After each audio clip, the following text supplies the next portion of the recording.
Who's the greatest of all time?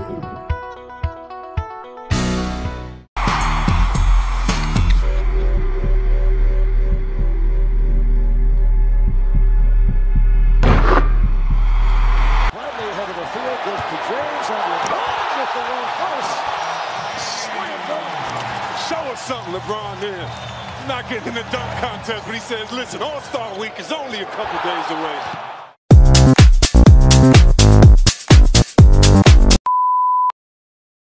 Sino nga ba ang greatest? Michael Jordan, LeBron James. Si Michael Jordan ang pinakamagaling sa era niya.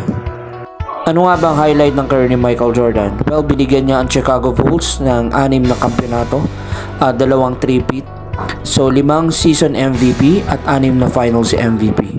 Sa kanyang 15 taong paglalaro sa NBA, nagtala si Michael Jordan ng 32,292 points, pang-5 sa all-time leading scorer.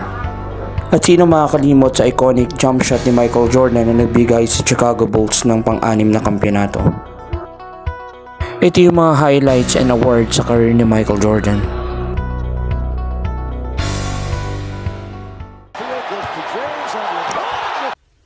Sa pagre-retiro ni Michael Jordan, doon naman nagsimula ang career ni LeBron James sa NBA.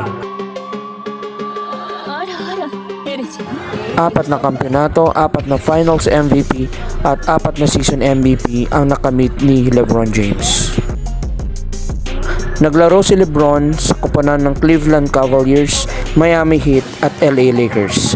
At ang 3 koponan na pinaglaruan niya, nagbigay siya ng kampeonato. Isa si LeBron James sa may tuturing natin na mataas ang basketball IQ. He is a complete player, a proven winner. Sa paglalaro ni LeBron James ng 21 years, nagtala siya ng 40,304 points.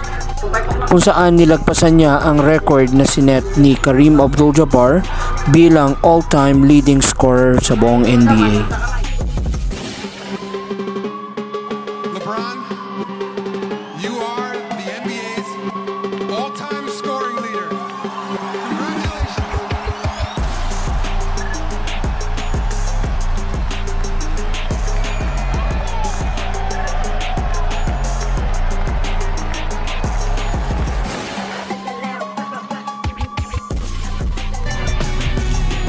A 4-time NBA champion and 4-time league MVP from Akron, Ohio, LeBron James.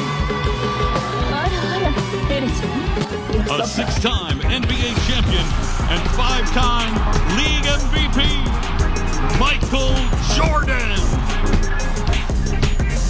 Well, para sa akin, parehas naman silang great, magkaiba nga lang sila ng era. Mahirap kasing ikumpara ang dalawang player na hindi naman nagkasabay ni minsan sa isang season. 2003 na magretiro si Michael Jordan at 2003 din nang magsimula ng career si LeBron James. Respeto na lang natin ang opinyon ng bawat isa kung sino ang great para sa kanila.